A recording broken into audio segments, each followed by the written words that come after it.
এটা তোমার first gift, এটা তোমার ফোন, সরি এটা ফোনটা পাওয়া গেল, অ্যাটলিস্ট করে দিলাম। তো ফোনটা তুমি তো হোয়াইটই চেয়েছিলে, হোয়াইটই দিয়েছি।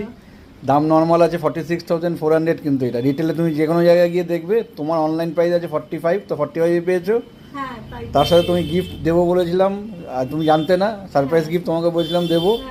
তো ফার্স্ট গিফটটা একটা, এটা ছোটো গিফট, একটা স্ক্রিন গার্ড, একটা কভার, আর যেটা সবথেকে অ্যাট্রাকটিভ গিফট, যেটা পুজোর সময়, তাছাড়া 12 মাস আমি সব কাস্টমারকেই দিই, আমার কাস্টমারকে, এটা হচ্ছে একটা এয়ারপড।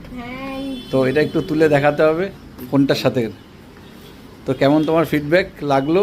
এই যে টোটাল ডিলটা যে তোমার টাইম অনুযায়ী, তোমার ফিডব্যাক, তোমার ইচ্ছা অনুযায়ী যে করে দিলাম, তুমি খুশি তো? একদম খুশি। তো রেকমেন্ডেশন পাবো তো নেক্সট টাইম থেকে? একদম পাবো। তোমার বন্ধু বান্ধব বা যে কেউ নেবে আসবে তো?